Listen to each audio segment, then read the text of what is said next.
Fique com Deus. Amém. Deus te proteja. Amém. Vai na paz do Senhor. Que Deus te guarde. Amém.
casa com Quetura e tem filhos dela. E Abraão tomou outra mulher. O seu nome era Quetura. E gerou-lhe Zinrã, e Joxã, e Medã, e Midian, e Isbaque, e Suá. E Joxã gerou a Seba e a Dedã. E os filhos de Dedã foram Assurim, e Letusim, e Leumim.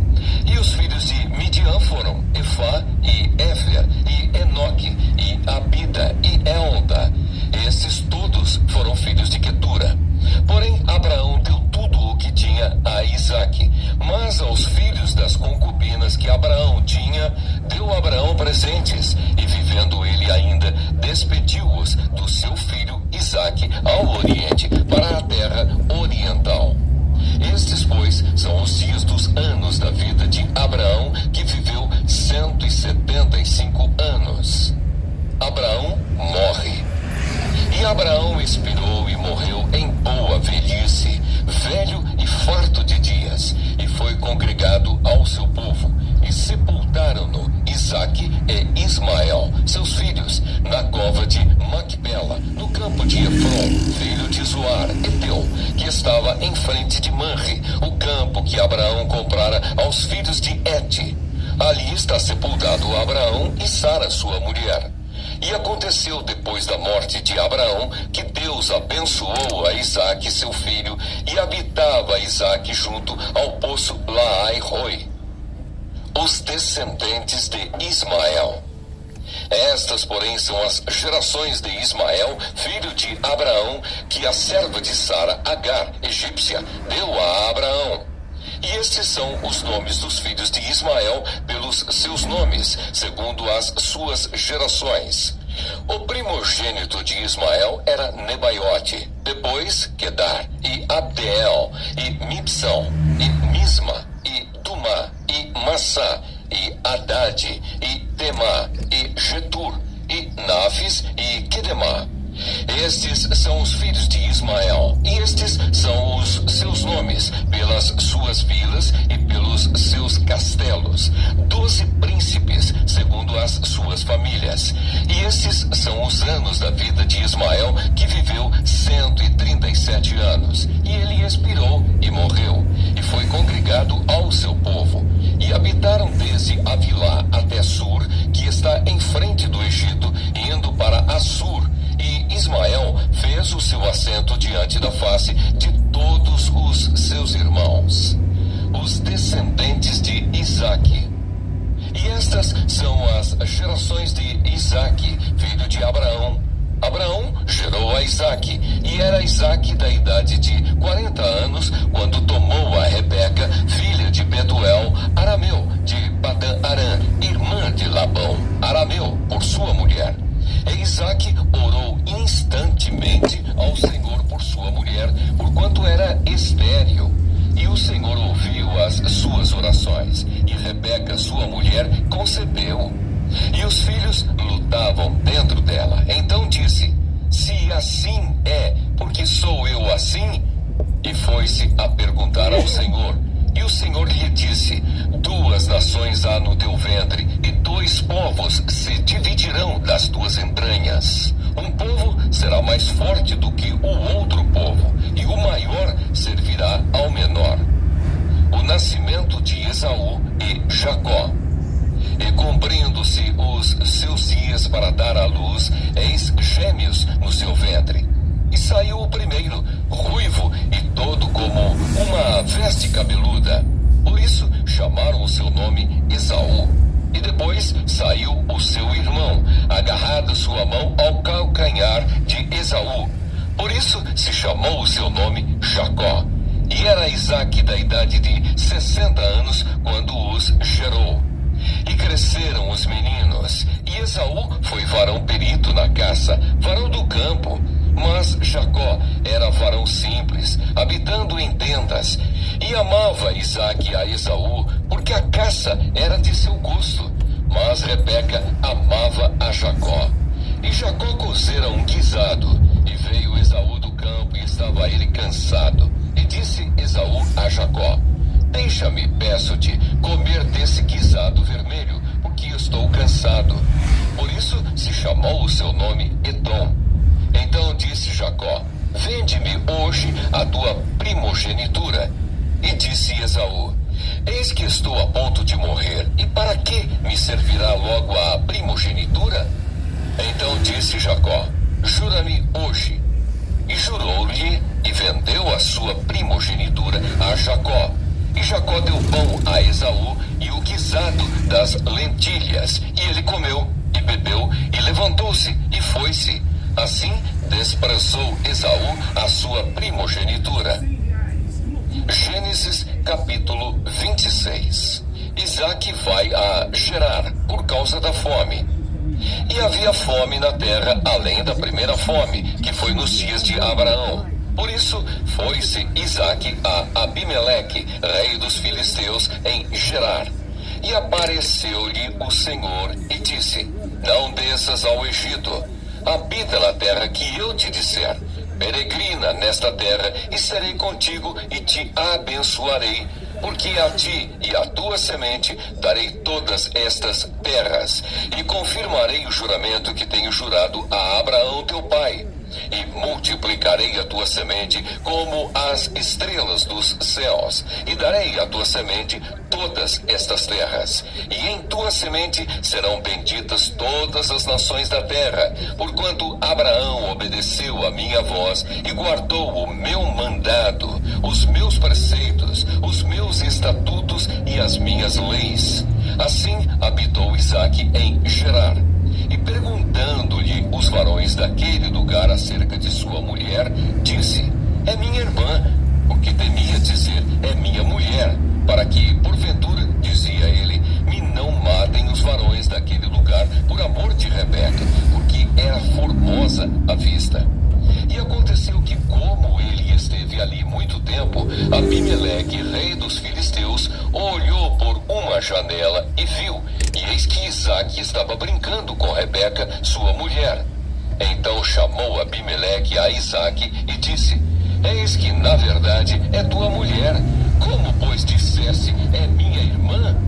E disse-lhe Isaque: porque eu dizia, para que eu porventura não morra por causa dela. E disse Abimeleque: que é isto que nos fizeste? Facilmente se teria deitado alguém deste povo com a tua mulher, e tu terias trazido sobre nós um delito. E mandou Abimeleque a todo o povo, dizendo: qualquer que tocar neste varão ou em sua mulher, certamente morrerá. E semeou Isaque naquela mesma terra, e colheu naquele mesmo ano 100 medidas, porque o Senhor o abençoava. E engrandeceu-se o varão, e ia-se engrandecendo, até que se tornou muito grande. E tinha possessão de ovelhas, e possessão de vacas, e muita gente de serviço, de maneira que os filisteus o invejavam. E todos os poços que os servos de seu pai tinham cavado nos dias de Abraão, seu pai, os filisteus entulharam e encheram de terra. Disse também Abimeleque a Isaque: aparta-te de nós, porque muito mais poderoso te tens feito do que nós. Então Isaque foi-se dali e fez o seu assento no vale de Gerar, e habitou lá. E tornou Isaque e cavou os poços de água que cavaram nos dias de Abraão, seu pai, e que os filisteus taparam depois da morte de Abraão, e chamou-os pelos nomes que os chamara seu pai. Cavaram, pois, os servos de Isaque naquele vale, e acharam ali um poço de águas vivas. E os pastores de Gerar porfiaram com os pastores de Isaque, dizendo: esta água é nossa. Por isso chamou o nome daquele poço Ezeque, porque contenderam com ele. Então cavaram outro poço, e também porfiaram sobre ele. Por isso chamou o seu nome Sitna. E partiu dali e cavou outro poço, e não porfiaram sobre ele. Por isso chamou o seu nome Reobote, e disse: porque agora nos alargou o Senhor, e crescemos nesta terra. Depois subiu dali a Berseba, e apareceu-lhe o Senhor naquela mesma noite, e disse: eu sou o Deus de Abraão teu pai. Não temas, porque eu sou contigo, e abençoar-te-ei, e multiplicarei a tua semente por amor de Abraão, meu servo. Então edificou ali um altar, invocou o nome do Senhor e armou ali a sua tenda. E os servos de Isaque cavaram ali um poço. Abimeleque faz um pacto com Isaque. E Abimeleque veio a ele de Gerar com Alzate, seu amigo, e Ficol, príncipe do seu exército. E disse-lhe Isaque: por que viestes a mim, pois que vós me aborreceis e me enviastes de vós? E eles disseram: havemos visto, na verdade, que o Senhor é contigo.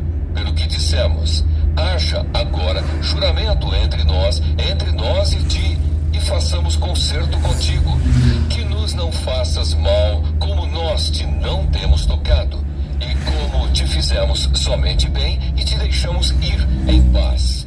Agora tu és o bendito do Senhor. Então lhes fez um banquete, e comeram e beberam. E levantaram-se de madrugada, e juraram um ao outro. Depois os despediu Isaque, e despediram-se dele em paz. E aconteceu naquele mesmo dia que vieram os servos de Isaque e anunciaram-lhe acerca do negócio do poço que tinham cavado, e disseram-lhe: temos achado água. E chamou-o Seba. Por isso é o nome daquela cidade Berseba até o dia de hoje. Ora, sendo Esaú da idade de 40 anos, tomou por mulher a Judite, filha de Beeri Eteu, e a Basemate, filha de Elon Eteu. E estas foram para Isaque e Rebeca uma amargura de espírito. Gênesis capítulo 27. Isaque manda Esaú fazer-lhe um guisado. E aconteceu que, como Isaque envelheceu e os seus olhos se escureceram, de maneira que não podia ver, chamou a Esaú, seu filho mais velho, e disse-lhe: meu filho. E ele disse: eis-me aqui. E ele disse: eis que já agora estou velho, e não sei o dia da minha morte. Agora, pois, toma as tuas armas, a tua aljava e o teu arco, e sai ao campo, e apanha para mim alguma caça, e faze-me um guisado saboroso, como eu gosto, e traze-mo para que eu coma, e para que minha alma te abençoe antes que morra. E Rebeca escutou quando Isaque falava ao seu filho Esaú. E foi-se Esaú ao campo para apanhar caça que havia de trazer. Rebeca e Jacó enganam Isaque. Então falou Rebeca a Jacó, seu filho, dizendo: eis que tenho ouvido o teu pai que falava com Esaú, teu irmão, dizendo: traze-me caça e faz-me um guisado saboroso, para que eu coma e te abençoe diante da face do Senhor antes da minha morte. Agora, pois, filho meu, ouve a minha voz naquilo que eu te mando. Vai agora ao rebanho e traze-me de lá 2 bons cabritos, e eu farei deles um guisado saboroso para teu pai, como ele gosta, e levá-lo-ás a teu pai, para que o coma e para que te abençoe antes da sua morte. Então disse Jacó a Rebeca, sua mãe: eis que Esaú, meu irmão, é varão cabeludo, e eu varão liso. Porventura me apalpará o meu pai, e serei a seus olhos enganador. Assim trarei eu sobre mim maldição e não bênção. E disse-lhe sua mãe: meu filho, sobre mim seja a tua maldição. Somente obedece à minha voz, e vai, e traze-mos. E foi, e tomou-os, e trouxe-os à sua mãe. E sua mãe fez um guisado saboroso, como seu pai gostava. Depois tomou Rebeca as vestes de gala de Esaú, seu filho mais velho, que tinha consigo em casa, e vestiu a Jacó, seu filho menor. E com as peles dos cabritos cobriu as suas mãos e a lisura do seu pescoço, e deu o guisado saboroso e o pão que tinha preparado na mão de Jacó, seu filho. E veio ele a seu pai e disse: meu pai. E ele disse: eis-me aqui. Quem és tu, meu filho? E Jacó disse a seu pai: eu sou Esaú, teu primogênito. Tenho feito como me disseste. Levanta-te agora, assenta-te e come da minha caça, para que a tua alma me abençoe. Então disse Isaque a seu filho: como é isto que tão cedo a achaste, filho meu? E ele disse: porque o Senhor teu Deus a mandou ao meu encontro. E disse Isaque a Jacó: chega-te agora para que te apalpe, meu filho, se és meu filho Esaú mesmo ou não.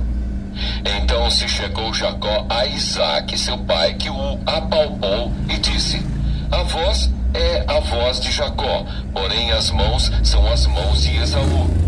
E não o conheceu, porquanto as suas mãos estavam cabeludas como as mãos de Esaú, seu irmão. E abençoou-o e disse: és tu meu filho Esaú mesmo? E ele disse: eu sou. Então disse: faze chegar isso perto de mim, para que coma da caça de meu filho, para que a minha alma te abençoe. E chegou-lhe e comeu. Trouxe-lhe também vinho e bebeu. E disse-lhe Isaque, seu pai: ora, chega-te e beija-me, filho meu.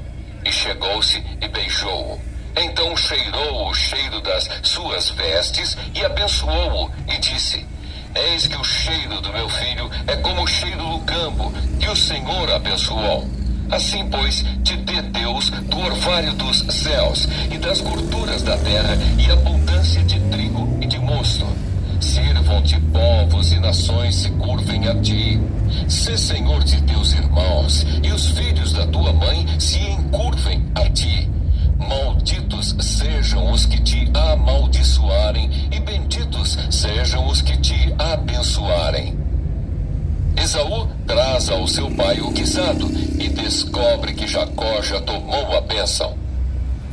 E aconteceu que, acabando Isaque de abençoar a Jacó, apenas Jacó acabava de sair da face de Isaque, seu pai, veio Esaú, seu irmão, da sua caça. E fez também ele um guisado saboroso e trouxe-o a seu pai e disse a seu pai: levanta-te, meu pai, e come da caça de teu filho, para que me abençoe a tua alma. E disse-lhe Isaque, seu pai: quem és tu? E ele disse: eu sou teu filho, o teu primogênito, Esaú. Então estremeceu Isaque de um estremecimento muito grande e disse: quem, pois, é aquele que apanhou a caça e matou-se? E comi de tudo antes que tu viesses, e abençoei-o. Também será bendito. Esaú, ouvindo as palavras de seu pai, bradou com grande e muito amargo brado e disse a seu pai: abençoa-me também a mim, meu pai. E ele disse: veio teu irmão com sutileza e tomou a tua bênção. Então disse ele: não foi o seu nome justamente chamado Jacó? Por isso que já 2 vezes me enganou, a minha primogenitura me tomou, e eis que agora me tomou a minha bênção. E disse mais: não reservaste, pois, para mim bênção alguma? Então respondeu Isaque e disse a Esaú: eis que o tenho posto por senhor sobre ti, e todos os seus irmãos lhe tenho dado por servos, e de trigo e de mosto o tenho fortalecido. Que te farei, pois, agora a ti, meu filho? E disse Esaú a seu pai: tens uma só bênção, meu pai. Abençoa-me também a mim, meu pai. E levantou Esaú a sua voz e chorou. Então respondeu Isaque, seu pai, e disse-lhe: eis que a tua habitação será longe das gorduras da terra e sem orvalho dos céus, e pela tua espada viverás, e ao teu irmão servirás. Acontecerá, porém, que quando te libertares, então sacudirás o seu jugo do teu pescoço. E aborreceu Esaú a Jacó por causa daquela bênção com que seu pai o tinha abençoado. E Esaú disse no seu coração: chegar-se-ão os dias de luto de meu pai, então matarei a Jacó, meu irmão. E foram denunciadas a Rebeca estas palavras de Esaú, seu filho mais velho. E ela enviou e chamou a Jacó, seu filho menor, e disse-lhe: eis que Esaú, teu irmão, se consola a teu respeito, propondo-se matar-te. Agora, pois, meu filho, ouve a minha voz. Levanta-te e acolhe-te a Labão, meu irmão, em Harã, e mora com ele alguns dias, até que passe o furor de teu irmão, até que se desvie de ti a ira de teu irmão, e se esqueça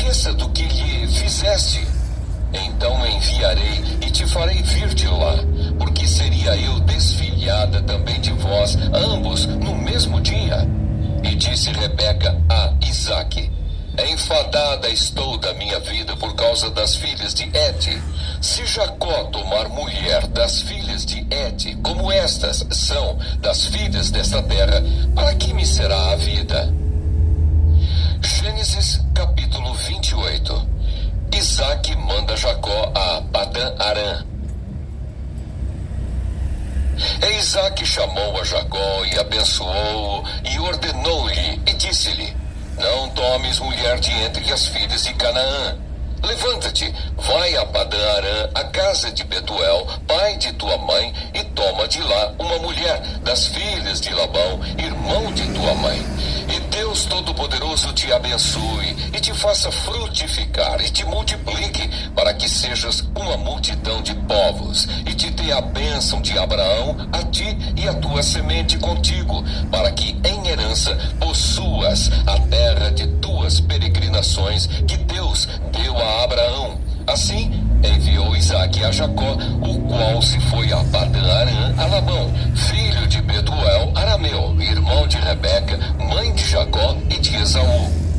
Vendo, pois, Esaú que Isaque abençoara a Jacó e o enviara a Padã-Arã para tomar mulher para si dali, e que, abençoando-o, lhe ordenara, dizendo: não tomes mulher das filhas de Canaã, e que Jacó obedecera a seu pai e a sua mãe, e se fora a Padã-Arã, vendo também Esaú que as filhas de Canaã eram más aos olhos de Isaque, seu pai, foi-se Esaú a Ismael e tomou para si por mulher, além das suas mulheres, a Maalate, filha de Ismael, filho de Abraão, e irmã de Nebaiote.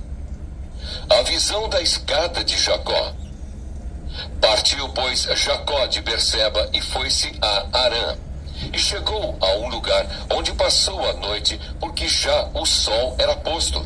E tomou uma das pedras daquele lugar e a pôs por sua cabeceira, e deitou-se naquele lugar.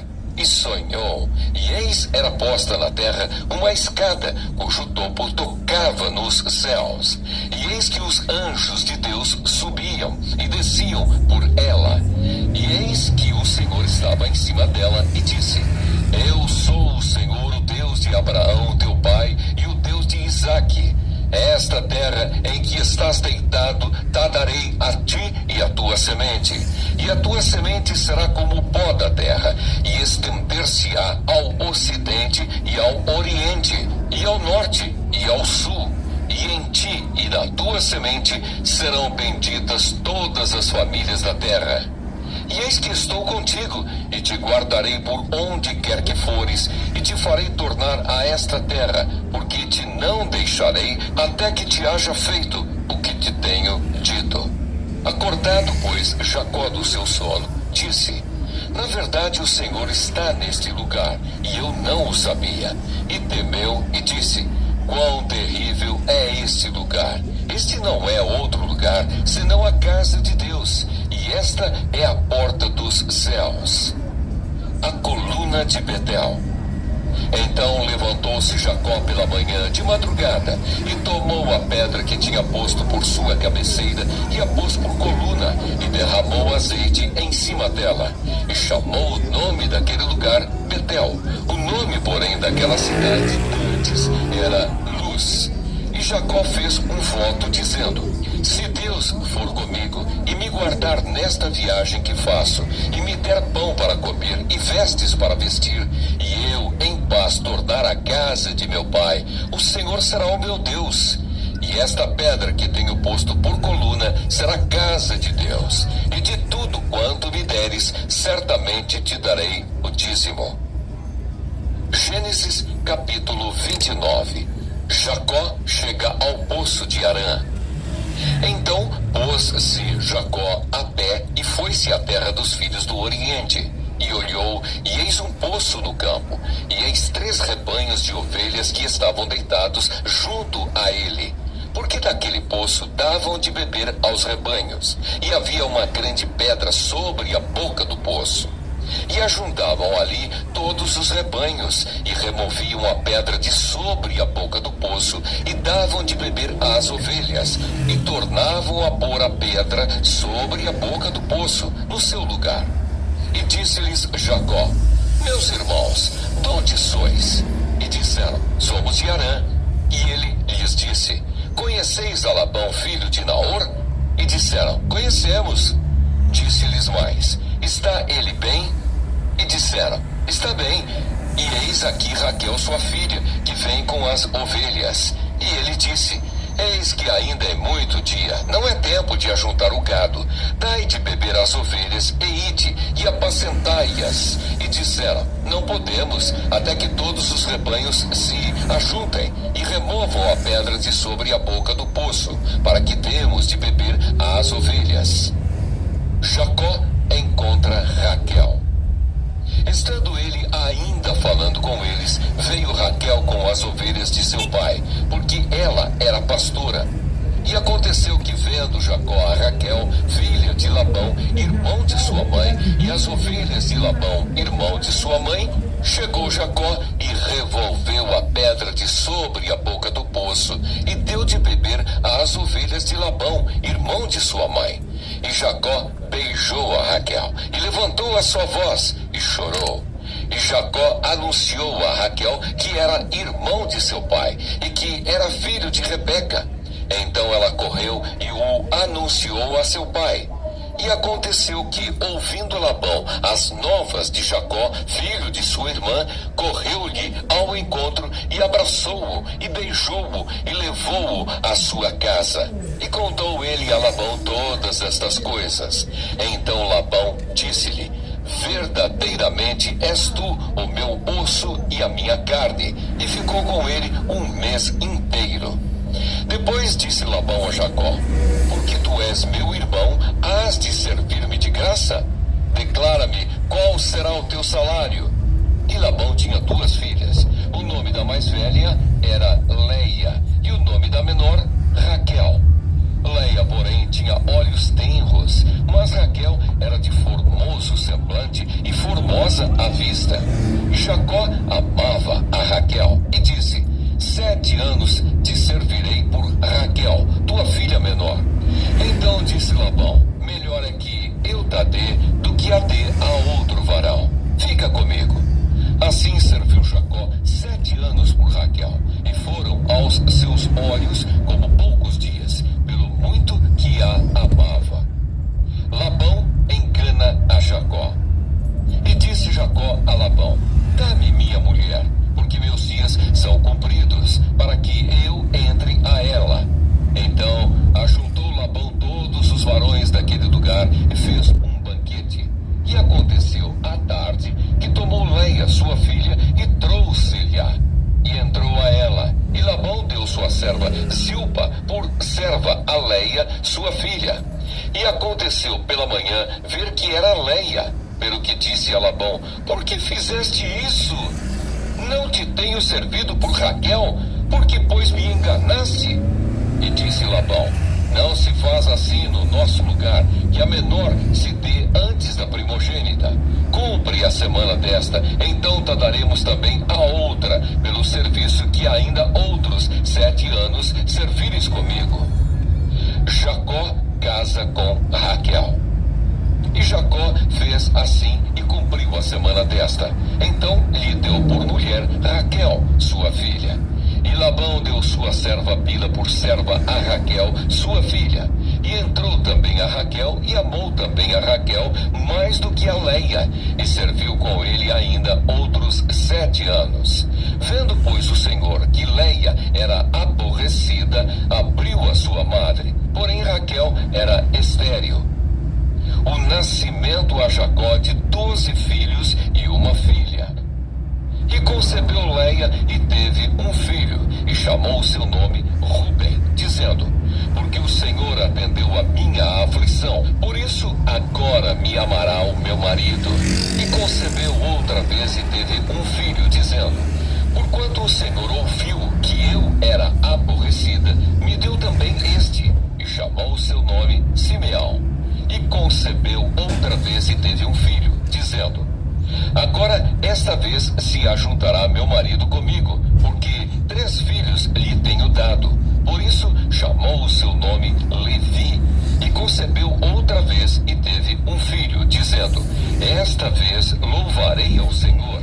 Por isso chamou o seu nome Judá e cessou de ter filhos. Gênesis capítulo 30.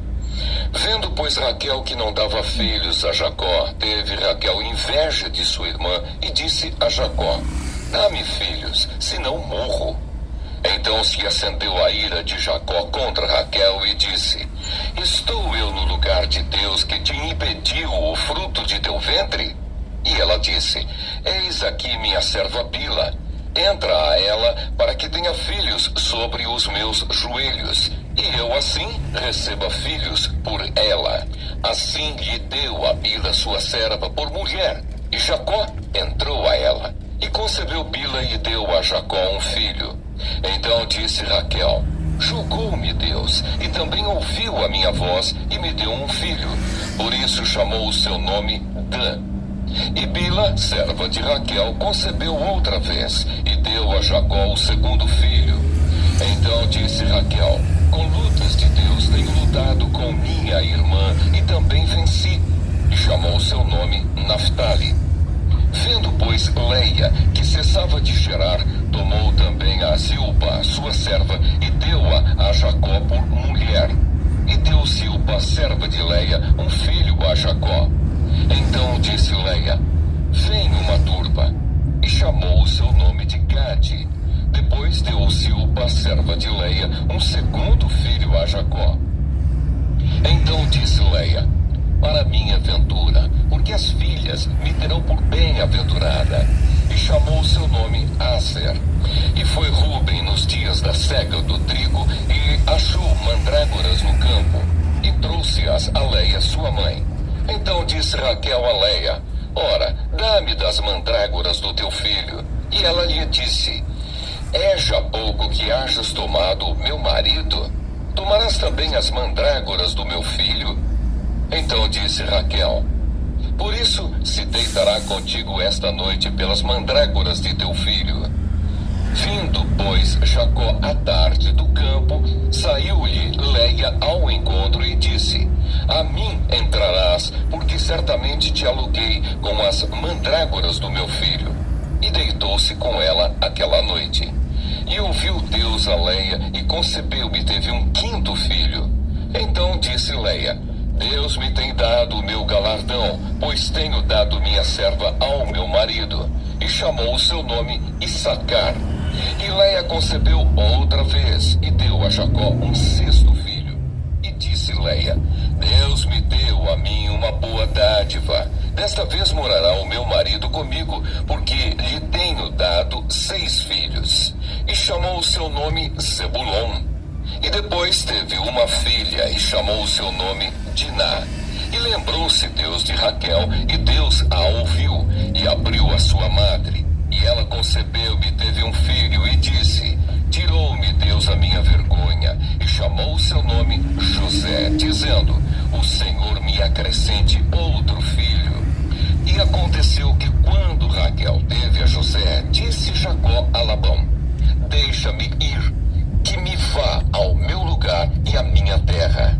Dá-me os meus filhos e as minhas mulheres, pelas quais te tenho servido, e ir-me-ei, pois tu sabes o meu serviço que te tenho feito.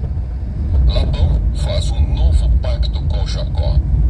Então lhe disse Labão: se agora tenho achado graça a teus olhos, fica comigo. Tenho experimentado que o Senhor me abençoou por amor de ti. E disse mais: determina-me o teu salário que te darei. Então lhe disse: tu sabes como te tenho servido e como passou o teu gado comigo, porque o pouco que tinhas antes de mim é aumentado até uma multidão. E o Senhor te tem abençoado por meu trabalho.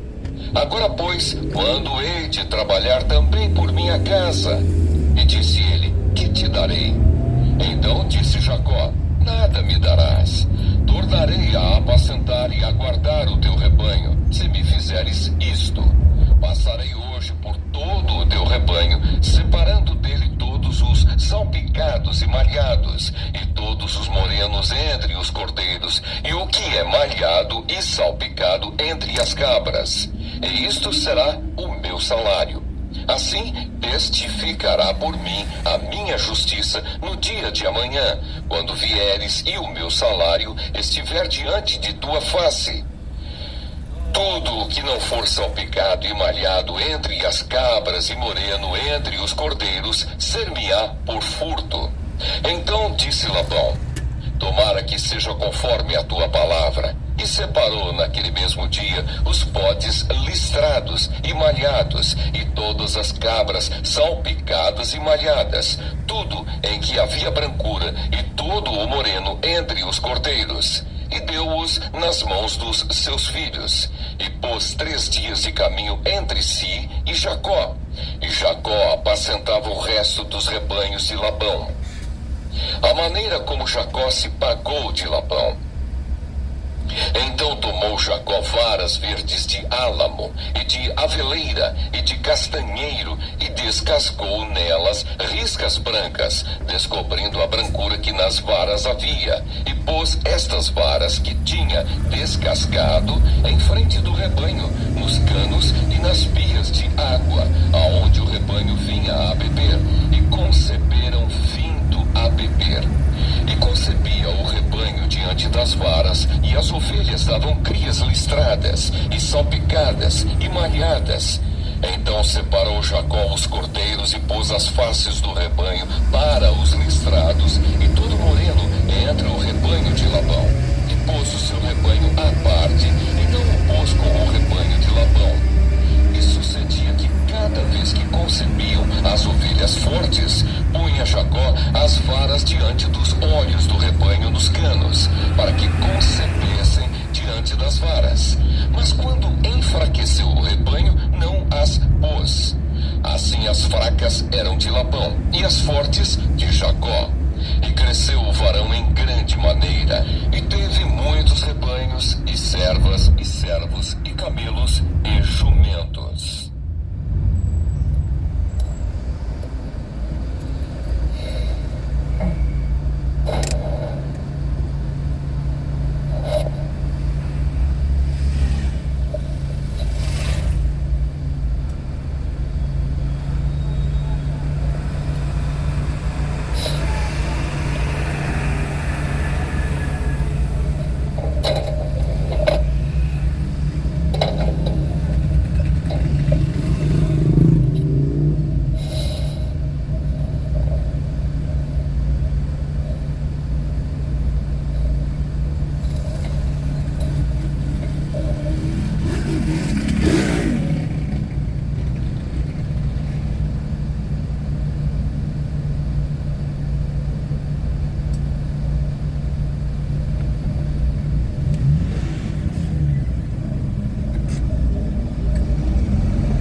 você que precisa de subsídios ou de auxílios no estudo bíblico.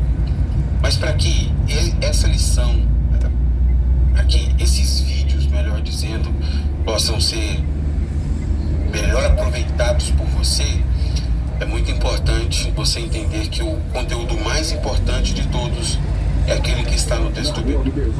Nós somos uma escola bíblica, não uma escola revista dominical. O que quer dizer que o nosso foco sempre é o que a Bíblia diz. Por isso, é importante você ter uma leitura assídua do texto bíblico. Reserve um tempo para ler os textos da semana, para quando você chegar aqui na EBD online ou na EBD presencial, na igreja local, você possa aprender ainda mais daquilo que está sendo ensinado.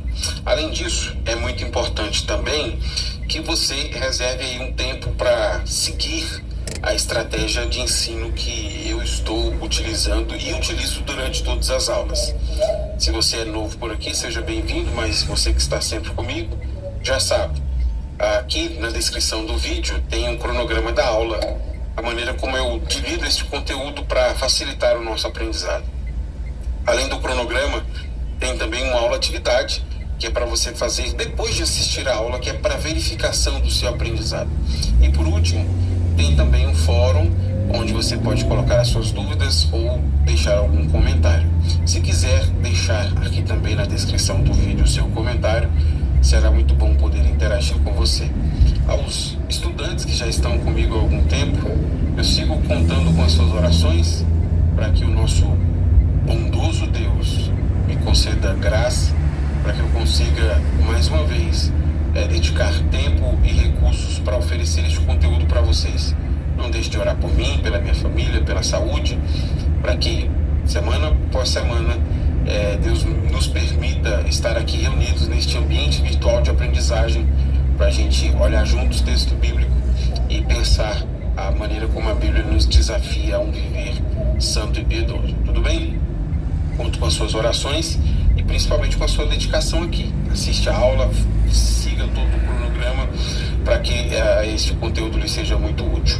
E por último, não deixe também de ler a sua revista. Você que adquiriu a revista, semanalmente leia a sua revista. Aqui nos vídeos eu não faço a leitura da sua revista. Essa atitude você pode fazer fora do vídeo. Então a leitura você faz sozinho. Bom, aqui o que eu faço é a explicação do texto bíblico, que é a fonte mais importante para nós. Eu não faço um comentário do comentário da Bíblia. Eu comento diretamente o texto bíblico, porque aí você vai ter dois bons aliados para te ajudar na compreensão do texto. Primeiro, a revista da Escola Bíblica, com um comentarista que colocou para a gente aí os tópicos. E segundo, este vídeo, que é um complemento informacional para aquilo que o texto está nos dizendo. Tudo bem? Bom, depois de introduzir e dar boas-vindas a todos vocês que seguirão comigo aí pelas próximas 14 aulas, estudando a epístola do apóstolo João, a terceira epístola do apóstolo João, eu quero seguir direto para o cronograma, mostrando para vocês a maneira como esta aula está dividida. Na primeira sessão, eu quero apresentar então uma introdução à terceira epístola de João. Na segunda sessão dessa aula, eu quero explicar os versículos 1 a 4, que é a saudação que João faz a Gaio. E na terceira sessão, eu desejo então encerrar esta aula fazendo algumas aplicações. Como eu acabei de falar, aqui na descrição do vídeo, você vai encontrar todas essas informações. Então, se você quiser assistir de novo a alguma sessão ou ir de forma específica a alguma sessão depois de ter assistido, fica fácil para você se situar, tudo bem? Mas não deixe de assistir a aula toda. É uma aula para você assistir ela inteira e usufruir o máximo do conteúdo. Bom, começando a primeira sessão, quero aqui apresentar para vocês uma introdução à terceira epístola de João. Se você não sabe, a terceira epístola de João é o livro mais curto do Novo Testamento. Essa carta que é dirigida a um certo Gaio. Por ser um nome muito comum, este nome Gaio, nós não sabemos ao certo quem é esta pessoa para quem João está escrevendo. Nós não sabemos ao certo quem é este Gaio que ele está mencionando. Porque além de ser um nome comum, aqui no Novo Testamento 4 vezes aparecem menções a Gaio. Por exemplo, Paulo batizou em Corinto um homem chamado Gaio. Além disso, é mencionado em Roma, capítulo 16, versículo 23 de Romanos, que lá em Roma também havia um homem chamado Gaio. Há também um Gaio macedônio que vai acompanhar Paulo na terceira viagem missionária, Atos capítulo 19, versículo 29. E por fim, Atos capítulo 20, versículo 4, diz que havia um homem em Derbe que também se chamava Gaio. Então veja, é um nome comum e a gente tem aí muitas pessoas que se chamam Gaio no Novo Testamento e não sabemos ao certo quem é este Gaio para quem João está se dirigindo. Se nós não conseguimos ter certeza sobre quem é este Gaio, uma coisa nós podemos dizer com muita certeza: João considera este homem um amigo muito querido. Eu digo isso porque repetidas vezes João se dirige a ele como meu amado. Quando nós formos à segunda sessão, eu começar a explicar o texto para vocês, isso vai ficar um pouco mais claro. Uma terceira pessoa importante também vai aparecer nessa carta. Se João está escrevendo para Gaio, João é a primeira pessoa, Gaio é a segunda pessoa, a terceira pessoa importante que vai aparecer é Demétrio. E muito provavelmente foi ele quem levou essa carta para Gaio. Veja comigo a referência que há no versículo de número 12. Todos, incluindo a própria verdade, falam bem de Demétrio. Nós dizemos o mesmo a respeito dele, e você sabe que falamos a verdade. Os intérpretes consideram que um dos propósitos de João ter escrito essa carta, a terceira epístola de João, foi para recomendar Demétrio. Isso porque aparentemente foi Demétrio quem leva a segunda carta, que é endereçada para a igreja, e como também leva a terceira carta, que é endereçada a este Gaio.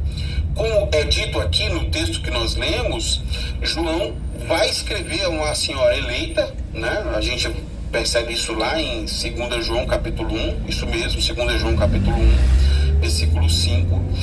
E escrevendo para esta senhora eleita, que é uma referência à igreja irmã, João está escrevendo a sua segunda carta para esta igreja irmã e escrevendo de forma mais específica ao líder da igreja, que no caso é Gaio.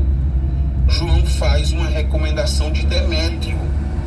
Demétrio, então, provavelmente chegou na igreja com as duas cartas. Ele chega aqui nessa região de Éfeso, né, que é muito provavelmente o local para onde as igrejas estão ali situadas. Ele chega nessa região de Éfeso com duas cartas em mãos. Uma endereçada à igreja e uma endereçada à liderança da igreja. E para a liderança da igreja, no caso aqui o Gaio, é uma recomendação que o próprio João está fazendo sobre Demétrio. Inclusive nessa carta de recomendação, a terceira epístola de João vai mencionar este elemento que estou dizendo para vocês. Veja comigo aí o versículo de número 9. Essa é uma provável referência a tudo isso que tenho dito. Escrevi à igreja sobre isso, mas Diótrefes, que gosta de ser o mais importante, se recusa a receber-nos. Veja, esse é o contexto, portanto, da terceira epístola. João escreve duas cartas para a igreja, uma com orientações aos irmãos, que é a segunda carta, e outra carta com orientação à igreja, à liderança, que no caso é a Gaio, que é essa terceira carta que nós vamos estudar aqui durante o trimestre. É Demétrio quem está trazendo essas cartas. E como nós vimos aqui no texto que acabamos de ler, João menciona, né, de ter escrito outra carta. Essa outra carta vai tratar sobre um problema mais específico da igreja, que aqui João menciona para a gente como sendo o quarto personagem da história, um tal Diótrefes, que publicamente está se opondo a João. No versículo 10, João menciona exatamente os graves problemas que este homem tem causado à igreja. Veja aí comigo o versículo de número 10 e 11. Quando eu for, relatarei algumas das coisas que ele tem feito, bem como suas acusações maldosas contra nós. Ele não apenas se recusa a acolher os irmãos, mas também impede outros de ajudá-los. E quando o fazem, ele os expulsa da igreja. Você vê coisa interessante? João está deixando muito claro para Gaio que por causa de Diótrefes, quando a segunda carta for lida, Gaio pode sofrer algum tipo de rejeição ou oposição. Mas se isso acontecer, Gaio deve permanecer firme. Principalmente o versículo 12, que nós não lemos aqui, mas versículo 11, que nós não lemos aqui, mas nós vamos chegar a ele. Nós vamos perceber como ele deve ficar firme em meio a essa oposição e essa rejeição. Pois quando o próprio João for ali à igreja, ele vai resolver este problema. Então, para a gente fica muito claro o contexto da terceira epístola. Eu repito pela terceira vez, só para ficar assim bem lúcido para nós. Primeiro, João envia Demétrio com 2 cartas. O propósito de enviá-lo com 2 cartas é porque a segunda carta é com orientações à igreja e a terceira carta é com orientação à liderança da igreja. Além de recomendar a Demétrio nessa terceira carta, que é a que nós vamos estudar, ele vai falar sobre a maneira como Gaio tem que perseverar contra Diótrefes e a má influência que ele vai dar à igreja. Então é dentro desse contexto que a gente chega à terceira epístola. E para poder encerrar esta introdução, eu quero apresentar para vocês a maneira como essa carta pode ser resumida. Aqui nós vamos ter 5 sessões que dividem a carta de uma maneira muito clara. Na primeira sessão, que nós temos aí nos versículos de 1 a 4, haverá uma saudação a Gaio. Segunda sessão, versículos 5 a 8, haverá um elogio a Gaio. Na terceira sessão, versículo 9 e 10, João vai lidar com Diótrefes. Na quarta sessão, vai haver um conselho final e um elogio a Demétrio, e esse é um dos motivos por ele ter escrito a terceira epístola. E por último, a carta se encerra com uma despedida, versículo de número 13 até o versículo de número 15. Ao longo desse trimestre, nós pretendemos nos debruçar nessa epístola e nós vamos ver aí todos esses versículos e seguir pelos desdobramentos teológicos que esses versículos possuem. Aqui nós temos temas teológicos que são apresentados e nós seguiremos por estes temas teológicos, estudando eles aí à medida que eles forem aparecendo. Na aula de hoje, como eu falei para vocês, nós começamos com o versículo 1 a 4, a saudação que João faz a Gaio. E aqui começa então a nossa segunda sessão, onde eu desejo explicar para vocês, versículo 1, 2, 3 e 4, a saudação de João a Gaio. Leia comigo o versículo de número 1. Eu, o presbítero, escrevo a Gaio, meu amigo querido, a quem amo de verdade. Nesse versículo eu desejo destacar 2 pontos. 2 pontos importantes aqui para a introdução da carta, né? O primeiro ponto tem a ver com a maneira como João se identifica. Ele se identifica como presbítero. Depois, além de se identificar como presbítero, há um aspecto muito particular da maneira como ele se dirige a Gaio e como ele trata Gaio. Então quero explicar esses 2 aspectos que são importantes. O primeiro deles tem a ver com a maneira como ele se identifica. Ele se identifica como presbítero. O que ele pretendia fazer ou expressar quando ele estava se identificando como presbítero? Veja comigo este comentário. Quando ele se chama de o presbítero, o escritor pode estar indicando que ele era um venerável ancião na comunidade, ou que ele era um ancião em uma igreja local. Mas a autoridade que ele assume sobre seus leitores e o conhecimento íntimo dos destinatários que ele pressupõe sugere que ele era mais do que um pastor local. A influência que ele parece ter exercido implica que sua posição era semelhante à de um moderno bispo ou superintendente, e que ele tinha responsabilidade pelas igrejas em sua área. No caso aqui, o comentarista está dizendo que é a região de Éfeso. Bom, o que nós pegamos aí de apanhado geral desta citação? a maneira como o autor se identifica como presbítero tem aqui um propósito eclesiológico, pensando na igreja.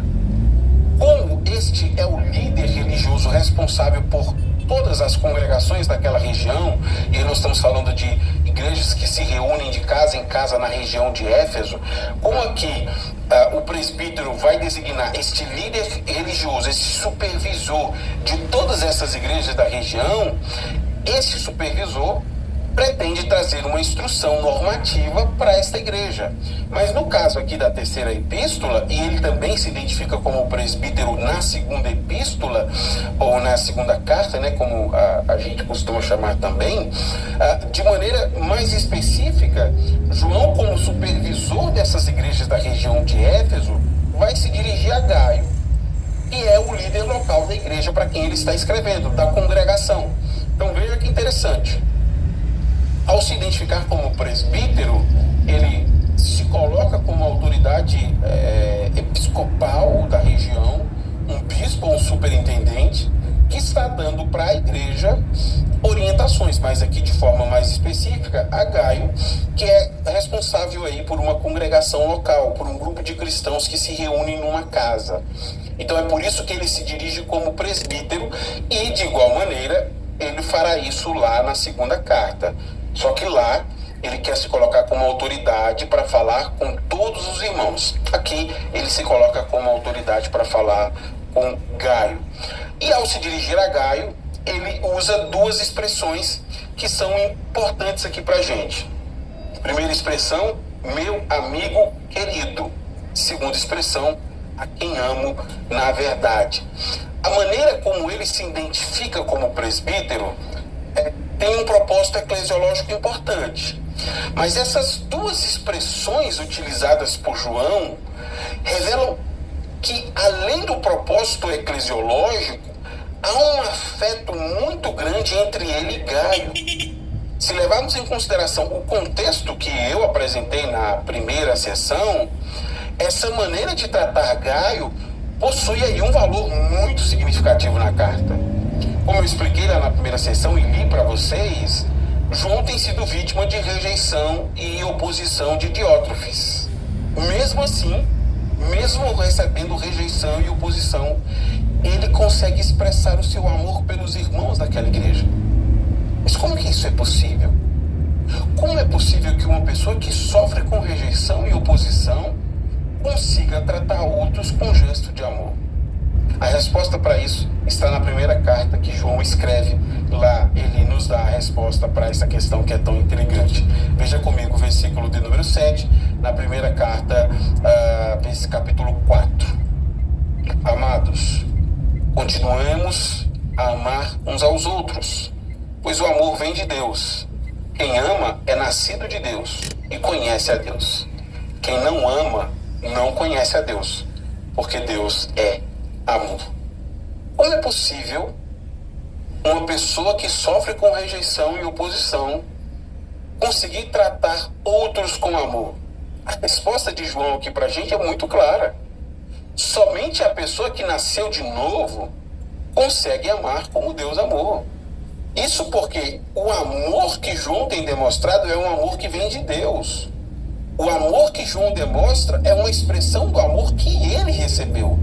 Então, ao invés de tratar com indiferença e com rispidez, ele está demonstrando que ele expressa aquilo que ele tem recebido, o grande amor de Deus. E por isso que é tão significativo este afeto de João. Motivos para talvez ser ríspido e talvez ir com o dedo em riste, João talvez tinha. Mas por receber um amor tão gracioso, ele prefere expressar este amor, chamando aqui o Gaio de meu amado.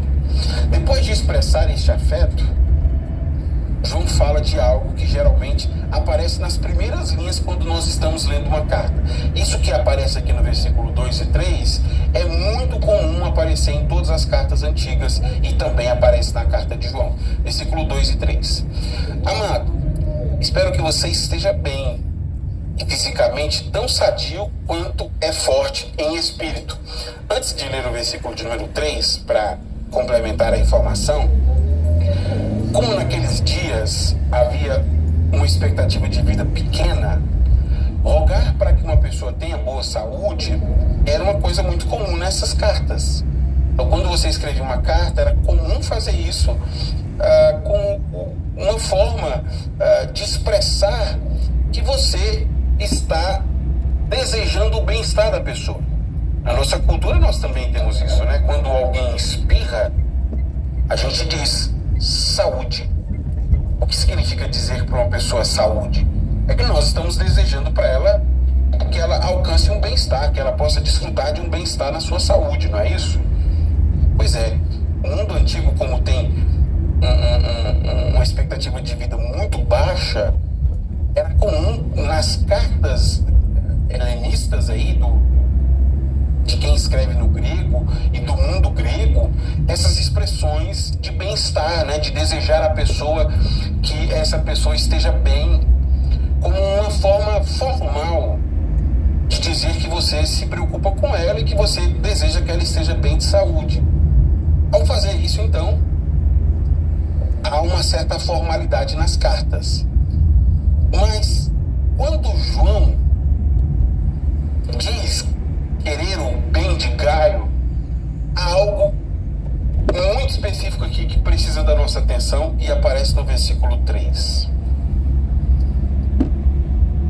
Alguns dos irmãos regressaram e me disseram muito alegre quando falaram da sua fidelidade e de como você vive de acordo com a verdade.